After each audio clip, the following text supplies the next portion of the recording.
Main சீமான், number 2 Thiruma, number 3 Ramdas. நாம் தமிழர், விசிகா, பாமகவுக்கு வந்து விஜயோட வருகை பெரிய அளவில் அவருடைய வாக்கு வங்கியில் தாக்கத்தை ஏற்படுத்தும் என்பதுதான் பரவலான புரிதல்.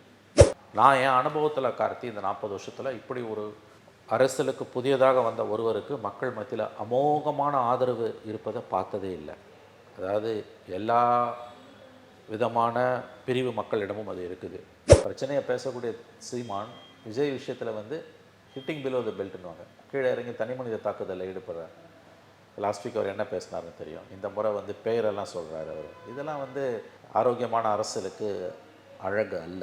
எந்த பாதிப்பையும் ஏற்படுத்தாது. திமுகவுக்கு இதால் எந்த விதமான கோபமும் இல்லைன்னு சொல்கிறது அயோக்கியத்தனம். இது ஒருபோதும் திமுக ரசிக்காது. இது குறைஞ்சபட்ச காமன் சென்ஸ். சரி, போயிட்டா என்ன பண்ணுவார்? நீங்கள் போயிட்டா அதுக்கான விலை கண்டிப்பாக விசிகா கொடுக்க வேண்டியிருக்கும். நான் சொல்கிறேன் விசிகா. அப்போ உங்களுக்கு பிடிக்குதோ பிடிக்கலையோ இன்றைக்கி வந்து ஒரு இம்பார்ட்டன்ட் பிளேயர் அவர் இருக்கார். நாளைக்கு அவர் தோக்கலாம், ஜெயிக்கிறதுக்கெலாம் வாய்ப்பே கிடையாது. Will be disruptor. கோட்டை கதை இழுத்து மூடுறவங்க முதல் தேர்தலில் ஜெயிக்கிறதுக்கெலாம் வாய்ப்பே கிடையாது. ரெட்ரோலுக்ஸ் நெஞ்சங்களுக்கு வணக்கம். நான் உங்கள் கார்த்திக். இன்றைய சிறப்பு நேர்காணலில் நம்மோடு இணைந்திருப்பவர் மூத்த பத்திரிகையாளர் திரு மணி அவர்கள். வணக்கம் சார். வணக்கம். விஜய் அவர்களின் வருகைக்கு பிறகு நிறைய மாற்றங்கள் தமிழக அரசியலில் ஏற்பட்டிருக்குன்னு சொல்லலாம். குறிப்பாக அதிமுக இடையே வந்து இளைஞர்களை வந்து கட்சிக்குள்ளே கொண்டு வரணும் அப்படின்ற ஒரு எண்ணம் வந்து அதிகமாக இருக்குது அப்படின்னு சொல்லலாம். ஆனால் அதிகமாக இளைஞர்கள் கொண்ட ஒரு கட்சின்றது திருமாவளவனுடையது, அடுத்து சீமான், அதற்கடுத்து பாமக. இந்த 3 கட்சியுமே பெரிய இளைஞர் பட்டாளம் இருக்க தான் செய்யும். இதில் யார் யாருக்கெல்லாம் பாதிப்பு வந்திருக்கு அப்படின்றது ஒரு கேள்வியாக இருக்குது. ஏன்னா சீமான் அவர்கள் பெரிய ஒரு இதை சொல்லிட்டார், அவருடைய கூட்டத்திலே சொல்லிட்டார், விஜய் வந்து இப்படி பண்ணியிருக்கக்கூடாதுன்ற அளவுக்கு அவர் பேசிட்டார். அடுத்து அவருடைய கட்சியினரும் அதே பாணியில் பேசிகிட்டு இருக்காங்க. ஆதரவாக பேசிகிட்டு இருந்தவங்க கூட இப்போ வந்து எதிராக பேச ஆரம்பிச்சிட்டாங்க. அடுத்து திருமாவளவன் அவர்கள் நம்மளே பேசியிருக்கோம், தொடர்ந்து அறிக்கைகள்லாம் கொடுத்துக்கிட்டு இருக்காரு. ஒரு புத்தக வெளியீட்டு விழா போகிறதே கூட ஒரு பெரிய இஷ்யூவாக மாறி இருக்கு அப்படின்னும் போது இதில் பாமக எந்த விதமான இதுலேயுமே பங்கேற்கலை, எதையுமே சொல்லவும் செய்யலை.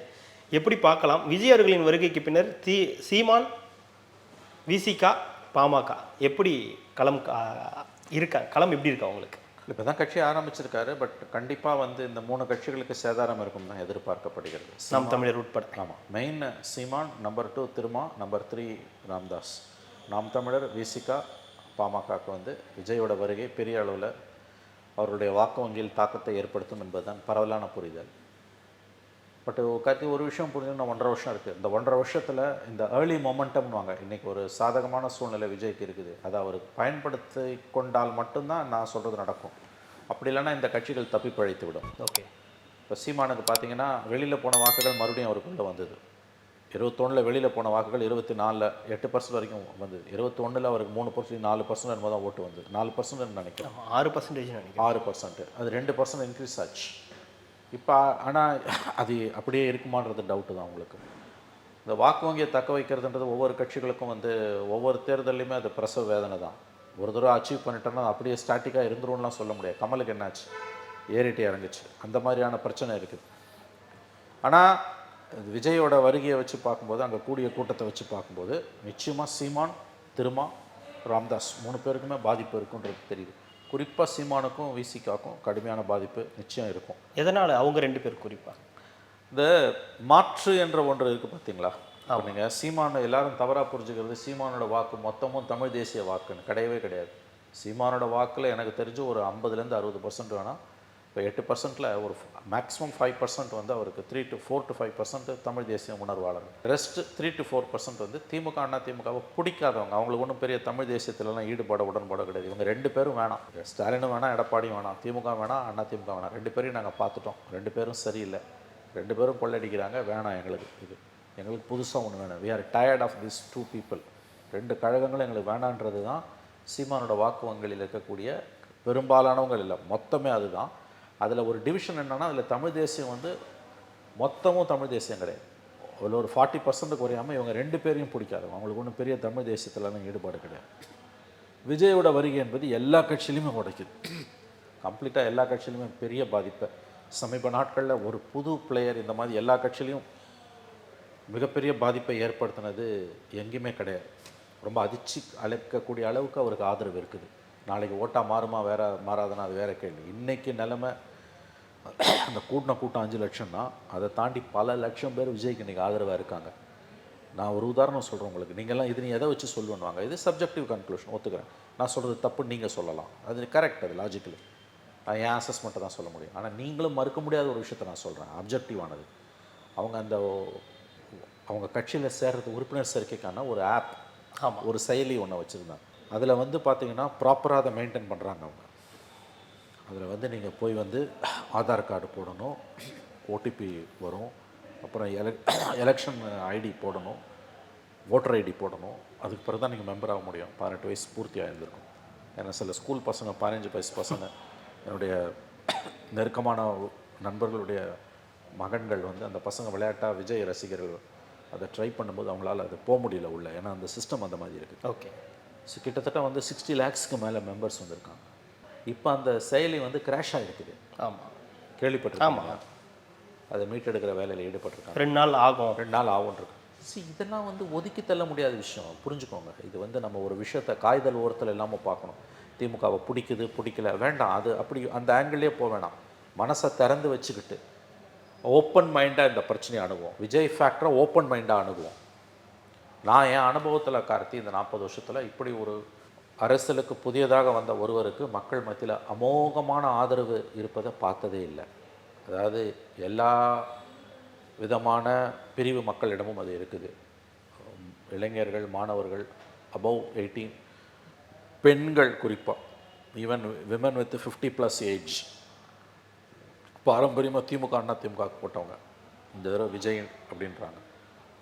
ஒரு ஃபேமிலினா அப்படியே என் மாதம்லாம் 8 ஓட்டு இருக்குன்னா 8 ஓட்டுமே விஜய்க்கு போகிறதெல்லாம் இருக்குது. அது மாதிரி நான் நிறையா பார்க்குறேன். நான் இது எனக்கு ரொம்ப ஆச்சரியமாக வந்துருச்சேன். நான் இந்த பிரச்சனையை ஓப்பன் மைண்டோட தான் அணுகிறேன். விஜயகாந்துக்கு அப்படி இல்லையா இருந்தது? இல்லை, விஜயகாந்துக்கு அப்படி இல்லை. இவங்கெல்லாம் தப்பாக பேசுகிறாங்க. நான் பார்த்துருக்கேன் விஜயகாந்துக்கு இவ்வளோ ஆதரவு விஜயகாந்துக்கு இருந்தது இல்லை. ஓகே, பொய் அது. ஓகே. சிவாஜி கணேசனுக்கு இருந்ததில்லை, விஜயகாந்துக்கு இருந்ததில்லை, கமலுக்கு இருந்ததில்லை. Latest example Vijayakanth.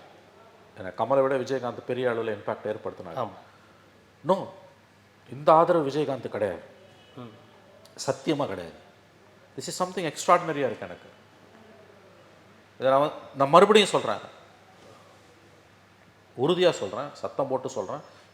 இது நாளைக்கு ஓட்டாக மாறாமல் கூட போகலாம், அவர் ஜெயிக்காமல் கூட போகலாம். எலெக்ஷன் வரும்போது இன்னும் 1.5 வருஷம் இருக்குது. பட் இன்றைக்கி நிலைமை அவருக்கு வந்து நான் பார்த்திராத அளவுக்கு, கற்பனை செய்திராத அளவுக்கு, நம்ப முடியாத அளவுக்கு ஒரு ஹியூஜ் பாப்புலாரிட்டின்வாங்க, மிகப்பெரிய அளவில் ஒரு ஆதரவு விஜய்க்கு இருக்குது. இது அதுக்கு தான் சொன்னேன், அந்த 60 லட்சம் பேர் வந்து ப்ராப்பராக ரெஜிஸ்டர் ஆகிருக்கும். அப்புறம் அந்த கூட்டம் பார்த்திங்கன்னா வந்து வந்த கூட்டம், அது காசு கொடுத்தெல்லாம் கூட்டணும் இல்லை. அஃப்கோர்ஸ் யாராவது டிரான்ஸ்போர்ட் அரேஞ்ச் பண்ணியிருக்கலாம், நான் அதை மறுக்கல. பட் வர்றதுக்கே கூட்டு வரணும்ல, குவார்ட்டர் கொடுக்கணும், பிரியாணி கொடுக்கணும், 200 ரூபாய் கொடுக்கணும், அதெல்லாம் இல்லாமல் வந்த கூட்டம். This is something extraordinary. இது எதை காட்டுதுன்னா, கலைஞருக்கும் ஜெயலலிதாவுக்கும் பிந்தின தமிழக அரசியலில் மக்கள்கிட்ட ஒரு மாற்றத்துக்கான தேவை இருந்துகிட்டு இருக்குது, பெரிய அளவில் இருக்குது. இப்போ இருக்கவங்க அந்த வெற்றிடத்தை நிரப்பலை. குறிப்பாக திமுக ஆல்டர்னேட்டிவ் வராதான்னு மக்கள்கிட்ட ஒரு ஏக்கம் இருக்குது. அந்த இடத்த அவர் ஃபில் பண்ணுறார். நாளைக்கு அவர் தோற்று கூட போகலாம், ஆனால் இன்றைக்கி அதை ஃபில் பண்ணுறார். அதனால தான் மக்கள் அவ்வளோ தூரம் அன்றைக்கி ஆதரவு தெரிவிக்கிறாங்க அவருக்கு. அன்றைக்கி வந்து நண்பர் கூட சொன்னார், ட்ரெயினில் வந்தே பாரத்தில் வரும்போது 750 பேரில் 700 பேர் பேசஞ்சர்ஸ் மொபைலில் பார்க்குறேன். ஒரு ஃப்ளாட்டுக்கு போனால் 60 ஃப்ளாட் இருக்குன்னா 55 ஃப்ளாட்டில் ஒரு வீடியோ தான் ஓடுது. இதில் ஈவன் இஃப் இட் இஸ் 50% ஓட்டாக டேர்ன் ஆனாலே கூட ஒரு பாதிப்பை ஏற்படுத்திட முடியும். ஆகவே இது ஒரு ஃபினாமினா, ஒரு பேரதிசயமாக தான் இப்போதைக்கு இருக்குது. பாதிப்பு கண்டிப்பாக எல்லாருக்குமே இருக்குது. 3 பேருக்கு பெரிய பாதிப்பு. ஆனால் சீமான் அவர்கள் தான் தொடர்ந்து வந்து அவரை பேசிக்கிட்டே இருக்காரு. ஏன்னா அதற்கு முன்னாடி அவர் பேசுனதுக்கும் இப்போ பேசுகிறதுக்கும் நிறைய வித்தியாசங்கள் இருக்குது. இப்போது இன்றைய தினம் கூட வந்து ஏன் அவருக்கு உலக எல்லாருமே ஒன்று அப்படின்னா உலக வெற்றி கழகம்னு வைக்க வேண்டியதானே, ஏன் தமிழக வெற்றி கழகம்னு வச்சுருக்காரு அப்படின்ற ஒரு கேள்வியை முன்வைக்கிறாரு. அவருடைய கட்சியிலேருந்து நிறைய பேர் வந்து என் கட்சியில் சேர்றாங்க, நீங்கள் சொல்கிறீங்க என் கட்சியிலேருந்து போகிறாங்க, என் கட்சியிலேருந்து எவனும் போக மாட்டான், அந்த கட்சியிலேருந்து வந்து இங்கேருந்து சேர்றாங்க அப்படின்றான செய்திகள். இது சீமான். திருமாவர்களுக்கு வந்து இந்த மாதிரி இல்லாமல் நெருக்கடிகள் இருக்கு இல்லையா? ஒரு அறிக்கையை வெளியிடுறாரு, நம்மளே பேசணும், ஒரு 2:30 மணிக்கு ஒரு 4 பக்க அறிக்கையை வந்து நள்ளிரவில் வெளியிடுறாங்க. அப்படின்னும் போது சீமான் திருமா இல்லைங்க, 2 பேர் தாங்க அதிகமாக டிஸ்டர்ப் ஆகிருக்காங்க. அதுதான் ஃபேக்ட். அவங்க இதை சொன்னால் கோவம் வருது 2 பேருக்கும். உண்மை சுடும், உண்மை சுடும். நீங்கள் ஏன் ரியாக்ட் பண்ணுறீங்க? சீமானோட ரியாக்ஷன்லாம் வந்து பர்சனலைஸ்டாக இருக்குங்க, தனி மனித தாக்குதலாக இருக்குது. நான் அதுக்கு பதில் சொல்ல விரும்பலை, மக்கள் முடிவு பண்ணட்டும். பிரச்சனையை பேசக்கூடிய சீமான் விஜய் விஷயத்தில் வந்து ஹிட்டிங் பிலோ த பெல்ட்னுவாங்க, கீழே இறங்கி தனி மனித தாக்குதலில் ஈடுபடுறார். லாஸ்ட் வீக் அவர் என்ன பேசினாருன்னு தெரியும். இந்த முறை வந்து பெயரெல்லாம் சொல்கிறாரு அவர். இதெல்லாம் வந்து ஆரோக்கியமான அரசியலுக்கு அழகு அல்ல. இது உங்கள் பலவீனத்தை நீங்கள் மேலும் மேலும் மக்கள் மத்தியில் வெளிச்சம் போட்டு காட்டிக் கொண்டிருக்கிறீர்கள். நீங்கள் பயப்படலாம், பயத்தை வெளியில் காட்டக்கூடாது. நீங்கள் பயப்படவும் செய்கிறீங்க, உங்கள் பயத்தை வெளியில் காட்டாமல் இருக்கும் உங்களால் முடியல. ரெண்டாவது வந்து திருமா. இப்போ திருமாவுக்கு ஆசிட் டெஸ்ட் என்னென்னா 6ஆம் தேதி டிசம்பர் 6, இன்னும் 3 வாரம் இருக்குது. விகடன் குழுமத்தோட அந்த விழாவில் விஜய் பங்கேற்கிற மேடையில் சீமான் திருமா பங்கேற்பாரா மாட்டாரா? திரும்ப பங்கேற்றால் கண்டிப்பாக அதை திமுக ரசிக்காது, எழுதி வைத்துக் கொள்ளுங்கள். அதுக்கு பிறகு கண்டிப்பாக விஜயோட மேடையை யாராவது ஷேர் பண்ணால் அதை திமுக ரசிக்காது. இல்லை, இப்போ ராஜ்நாத் சிங் அது அவங்களுக்கு ஒரு நியாயம், மற்றவங்களுக்கு ஒரு நியாயம். ராஜ்நாத் சிங் வந்து நான் அது எப்படி இருக்குன்னு சொல்ல வரேன்.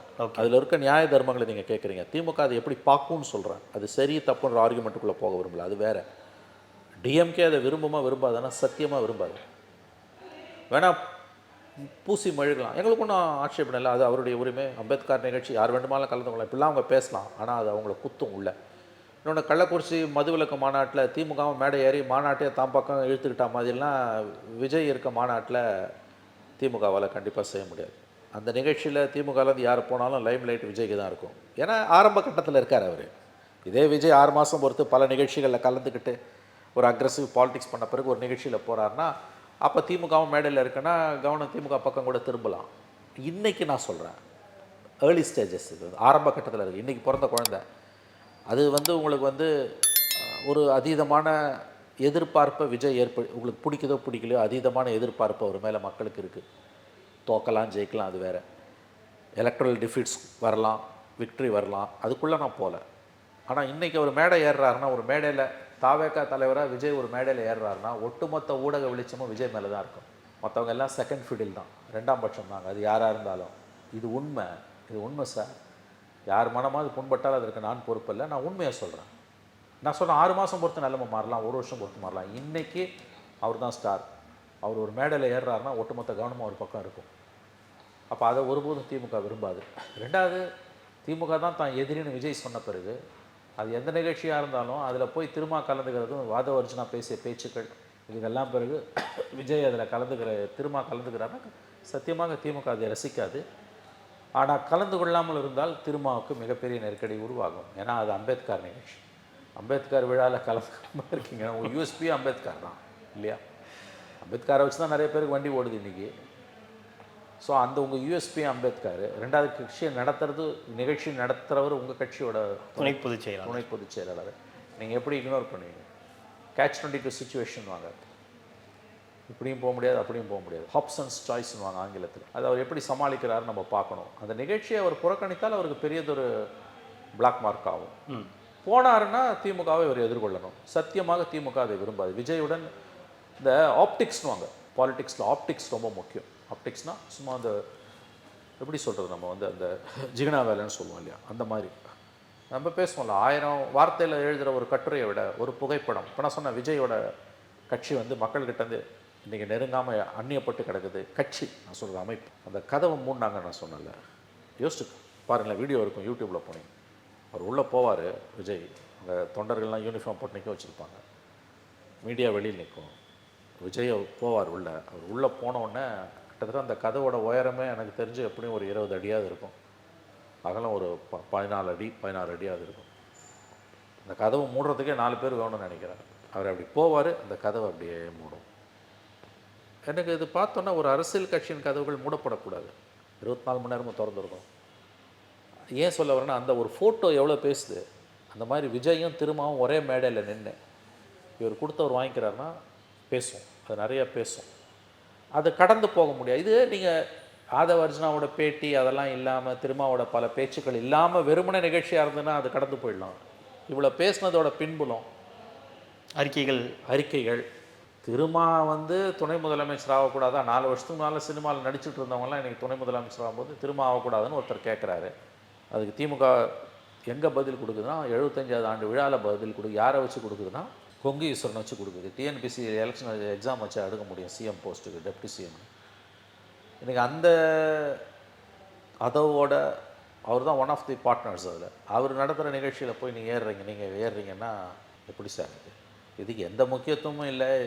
எவ்வளோ நிகழ்ச்சி நடக்குது, அந்த மாதிரி இது ஒரு நிகழ்ச்சி, இந்த ஒரு நிகழ்ச்சியால் வந்து கூட்டணி உடஞ்சிடாதெல்லாம் பேசுபவர்கள் திமுகவின் தொங்கு சதைகளும் திமுகவுக்கு எப்படியாவது முட்டு கொடுத்து தான் வாழ்க்கையை ஓட்ட வேண்டும் என்ற முடிவுக்கு வந்தவர்கள். இது சரி தப்புன்றது வேறு விஷயம் கார்த்தி. இது எந்த பாதிப்பையும் ஏற்படுத்தாது. திமுகவுக்கு இதால் எந்த விதமான கோபமும் இல்லைன்னு சொல்கிறது அயோக்கியத்தனம். இது ஒருபோதும் திமுக ரசிக்காது. இது குறைஞ்சபட்ச காமன் சென்ஸ். சரி போயிட்டா என்ன பண்ணுவார் நீங்கள்? போயிட்டா அதுக்கான விலை கண்டிப்பாக விசிகா கொடுக்க வேண்டியிருக்கும். நான் சொல்கிறேன் விசிகா, தீர்மானம் கூட நான் சொல்லுவேன் விசிகா கொடுக்க வேண்டியிருக்கும். கண்டிப்பாக திமுக ஒருபோதும் நிச்சயமாக ரசிக்காதுன்றதை நான் சொல்கிறேன். சரி, விஷயம் தாங்க, எல்லாரையும் விஜயோட வருகை டிஸ்டர்ப் பண்ணியிருக்கு. இன்றைக்கு இருக்க சூழ்நிலையில் 26 எலெக்ஷன், அதில் விஜயோட ரோல் வந்து ஒரு பெரிய ரோல் இருக்கும். அவர் தோக்குறாரு, ஜெயிக்கிறாரு, ஸ்டேட்டஸ் கோ அவர் டிஸ்டர்ப் பண்ணியிருக்காரு. எப்போயுமே ஸ்டேட்டஸ் கோ ஒருத்தன் டிஸ்டர்ப் பண்ணுறான்னா அதை நீங்கள் வரவேற்கணும். இப்போ இருக்கக்கூடியவங்க, ஏன்னா எவனும் யோகியம் கிடையாது, எல்லா மக்களை ஏமாற்றி தான் பிழைக்கிறாங்க, எல்லாம் கொள்ள தான் அடிக்கிறாங்க. அதனால் புதுசாக ஒரு பிளேயர் வராருன்னா இன்றைக்கி இருக்கக்கூடிய செட்டப்பில் ஸ்டேட்டஸ் கோவை டிஸ்டர்ப் பண்ணக்கூடிய மதவாத அரசியல் மட்டும் கூடாது, அதை தாண்டி யார் வந்தாங்கன்னாலும் அதை நம்ம வரவேற்கணும். ஏன்னா இந்த இன்டர்னல் கான்ட்ரடிக்ஷன்ஸ் வாங்க, இந்த உள் முரண்பாடுகள் கூர்மை அடைவது நல்லது. இப்போ நம்ம பேசணும், தினமலர் நியூஸை வச்சு பேசணும், ஊழல் பட்டியலை தயாரிக்கட்டும். ஒரு அறப்போர் இயக்கம் வந்து திமுக ஊழலை பற்றி சொன்னால் வராத ரிசப்ஷன், வரவேற்பு விஜய் பேசினா வரும். அறப்போர் இயக்கம் எவ்வளோ விஷயங்களை நீங்கள் வெளியில் கொண்டு வந்திருக்காங்க. ஏன் மக்கள் மத்தியில் எந்த தாக்கமும் ஏற்படுத்தலை? இதே அறப்போர் ஜெயராமோ ஒரு ப்ரெஸ் மீட் கொடுக்குறாரு, அது எத்தனை பேர் பார்க்குறான் டிவியில்? யூடியூப்பில் போய் பார்த்தீங்கன்னா 800 பேர் பார்த்துருப்பான், இல்லை 1000 பேர் பார்த்துருப்பான். அவ்வளோ முக்கியமான விஷயத்த சொல்கிறாரு. கோர்ட்டு தலையிடுது, விசாரணைக்கு போகிறாங்க, ஆனால் கன்விக்ஷன் ஆனால் மட்டும்தான் மீடியா கவர் பண்ணும், அதர்வைஸ் கவர் பண்ணாது. அதே ஊழல் குற்றச்சாட்டை விஜய் சொன்னார்னா பற்றி எரியும். அதை நோக்கி அவர் நகர்றாரு. அப்போ உங்களுக்கு பிடிக்குதோ பிடிக்கலையோ, இன்றைக்கி வந்து ஒரு இம்பார்ட்டன்ட் பிளேயர் அவர் இருக்கார். நாளைக்கு அவர் தோக்கலாம், ஜெயிக்கிறதுக்கெலாம் வாய்ப்பே கிடையாது. Will be disruptor. அது கோட்டை கதை இழுத்து மூடுறவங்க முதல் தேர்தலில் ஜெயிக்கிறதுக்கெலாம் வாய்ப்பே கிடையாது. ஆனால் அவருடைய வருகை பலரையும் கலக்கத்தில் ஆழ்த்திருக்கிறதுன்றது உண்மை. கிளைமேக்ஸ் வந்து இம்மீடியட்டாக நம்ம கவனிக்க வேண்டியது கிளைமேக்ஸ் கிடையாது. நெக்ஸ்ட்டு முக்கியமான டேட்டு December 6. அன்றைக்கி விஜய் மாநாட்டில் மேடையோட விகடன் ஃபங்க்ஷனில் மேடையில் விஜயோட திரும்ப தோன்றினாலும் சிக்கல், தோன்றாவிட்டாலும் சிக்கல். இது திருமாவுக்கு ரொம்ப நல்லா தெரியும். பாமகவுக்கு, ஏன்னா பாமக எந்த நிலைப்பாடில் இருக்காங்க, அவங்க தப்பிச்சிருவாங்க. ஏன்னா திடீர்னு ஒரு ட்வீட் போடுறாங்க, புதியன கழிதலும் பழையன புதியனும் ஒரு திடீர்னு ஒரு ட்வீட் போடுறாரு. நான் வந்து அதெல்லாம் பேஸ் பண்ணி போடலன்னு ராமதாஸ் அவர்கள் செய்தியாளர் சந்திப்பில் சொல்கிறார். இதுக்கு ராமதாஸ் அவர்களை பொறுத்த வரைக்கும் பெரிய சிக்கல் கிடையாது. ஏன்னா கொள்கை கோட்பாடெல்லாம் அவங்களுக்கு பெரிய அளவில் கிடையாது. எலெக்ஷனில் யாரோட வேணால் அவங்க சேருவாங்க. திருமாவனை அப்படி சொல்ல மாட்டேன். திருமாவுக்கு வந்து சில பேசிக் நார்ம்ஸ் இருக்குது, சில அடிப்படை கொள்கைகள், சில அடிப்படை தர்மங்கள் திருமாவுக்கு இருக்குது. அதுதான் அவரோட பிரச்சனையே. ராமதாஸுக்கு அதெல்லாம் கிடையாது. அவர் கார் ஓட்டிகிட்டு போகும்போது ரைட்டில் இண்டிகேட்டரை போட்டு லெஃப்ட்டில் கையை காமிச்சிட்டு வண்டியை நேராக விட்டுருவார். ஸோ பாமகக்கு ஒன்றும் அவங்க பாலிசிஸ் எல்லாம் விட்டு வெளியில் போயிட்டாங்க. அங்கே பிஜேபியை பேசாத பேச்சு பேசிட்டு கடைசியில் நாளில் போய் பிஜேபியோட சேர்ந்தாங்க. 19, 21 ரெண்டுலையுமே. மோடி கவர்மெண்ட்டுக்கு எவ்வளோ மார்க் கொடுப்பீங்கன்னா 0 மார்க் கொடுப்பேன்னு 24 எலெக்ஷனை ஒரு வாரம் முன்னால் சொன்ன ராமதாஸ் போய் சேர்ந்தார். அவங்களுக்கு எந்த பாதிப்பும் கிடையாது. ஏன்னா பாலிட்டிக்ஸ்ன்றது ஃபேமிலி கண்ட்ரோலுக்கு வந்துடுச்சு. Transition will be very smooth. அந்த அதிகார மாற்றம்ன்றது ரொம்ப ஸ்மூத்தாக நடந்துடுச்சு ஆல்ரெடி ஃபேமிலிக்குள்ளே. அதனால் அவங்களுக்கு ஒரு பிரச்சனையும் கிடையாது. ஆனால் திருமாவுக்கு வந்து அடிப்படையில் சில கொள்கைகள் கோட்பாடுகள் இருக்குது. அவர் உண்மையிலே வந்து ஒரு பிஜேபிக்கு விலை போகாத தலித் தலைவர் தான். அதனால தான் அவருக்கு பிரச்சனை. இவ்வளோ நெருக்கடி திருமாவுக்கு ஏன் வருதுங்க? அவருக்கு சில கொள்கைகள் இருக்குது, அதனால தான் அவர் கஷ்டப்படுறாரு. அது திறந்துட்டா பிரச்சனையே கிடையாது. சீமான் பாலிடிக்ஸ் வேறு, அதை பற்றி இப்போ பேசாமல் இருக்கிறது நல்லது. அதனால் வந்து இந்த விஜய் வருகையால் பாதிப்பு வந்து விசிக்காக தான் என்னை பொறுத்தவரைக்கும். தனிப்பட்ட முறையில் திருமாவுக்கும் விசிக்காவும் தான் பாதிப்பு. வாக்கு வங்கி அடி வாங்குது, தனிப்பட்ட முறையில் திருமாவோட அத்தாரிட்டி சேலஞ்ச் ஆகுது. வருத்தமாக இருக்குது சொல்கிறதுக்கு, பட் இதுதான் உண்மை. நான் சொல்கிறது புரியும்னு நினைக்கிறேன். வாக்கு வங்கியும் சதுருது, தனிப்பட்ட முறையில் திருமாவுக்கு நெருக்கடிகள் உண்டாகுது. சீமானுங்க ராமதாஸுங்க அந்த பிரச்சனையே கிடையாது. ஏன்னா அவங்க அரசியல் வேறு தளத்துக்கு போய் பல ஆண்டுகள் ஆகுது. மிக்க நன்றி சார். இவ்வளோ நேரம் உங்களுடைய நேரத்தை ஒதுக்கி எங்களுக்காக பல்வேறு தகவல்களை பகிர்ந்தமைக்கு ரெட்டலோக்கின் சார்பாக மிக்க நன்றி சார்.